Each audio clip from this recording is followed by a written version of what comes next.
ಎಲ್ಲರಿಗೂ ನಮಸ್ತೆ ಸ್ನೇಹಿತರೆ, ನಾನು ನಿಮ್ಮ ಆಕಾಶ್ ಮಂಡಲ್. ಸ್ನೇಹಿತರೆ, ಇವತ್ತಿನ ಭದ್ರಾ ಡ್ಯಾಮ್ ವಾಟರ್ ಲೆವೆಲ್ ಎಷ್ಟೇ ಅಂತ ನೋಡ್ಕೊಬರೋಣ. ಅದಕ್ಕಿಂತ ಮುಂಚೆ ನೀವಿನ್ನಾದರೂ ನಮ್ಮ ಚಾನಲ್ನ ಇನ್ನೂ ಸಬ್ಸ್ಕ್ರೈಬ್ ಮಾಡಿಲ್ಲ ಅಂದರೆ ದಯವಿಟ್ಟು ಸಬ್ಸ್ಕ್ರೈಬ್ ಮಾಡ್ಕೊಳ್ಳಿ, ಹಾಗೆ ವಿಡಿಯೋನ ಶೇರ್ ಮಾಡಿ. ಸ್ನೇಹಿತರೆ, ಇವತ್ತು ಅಂದರೆ 14 July 2026 Bhadra dam water level 147 ಅಡಿ 6 ಇಂಚು ಆಗಿರುವಂಥದ್ದು. ಇನ್ನು ಇವತ್ತಿನ ಒಳಹರಿವು, ಇವತ್ತಿನ ಇನ್ಫ್ಲೋ ನೋಡೋದಾದರೆ ಕೇವಲ 1702 ಕ್ಯೂಸೆಕ್ ನೀರು ಒಳಹರಿವು ಬಂದಿರುವಂಥದ್ದು.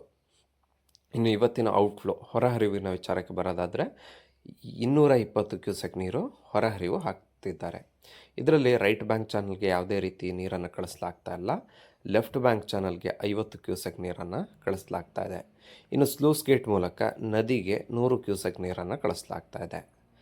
ಇನ್ನು ಆವಿಯಾಗಿ ಹೋಗುತ್ತಿರುವಂಥ ನೀರು ಅಂದರೆ ಎವಾಪರೇಷನ್ 70 ಕ್ಯೂಸೆಕ್ ಇದೆ. ಇನ್ನು ಲಾಸ್ಟ್ ಇಯರ್ ಇದೇ ದಿನಾಂಕದಂದು ಭದ್ರಾ ಡ್ಯಾಮ್ನ ವಾಟರ್ ಲೆವೆಲ್ 176 ಅಡಿ ಇತ್ತು.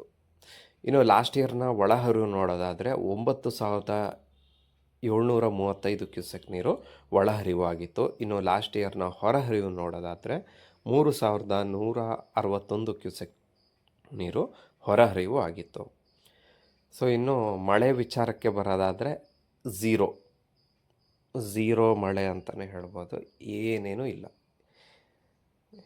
ಇಲ್ಲೂ ಅಷ್ಟೇ, ಕಳಸನೂ ಅಷ್ಟೇ, ಎನ್ ಆರ್ ಪುರನೂ ಅಷ್ಟೇ, ಎಲ್ಲೆಲ್ಲೂ ಅಷ್ಟೇ ಮಳೆನೇ ಇಲ್ಲ.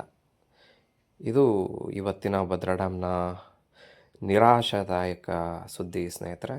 ಇದೇ ರೀತಿಯ ಸುದ್ದಿಗಾಗಿ ನಮ್ಮ ಚಾನಲ್ನ ಸಬ್ಸ್ಕ್ರೈಬ್ ಮಾಡ್ಕೊಳ್ಳಿ. ಧನ್ಯವಾದಗಳು.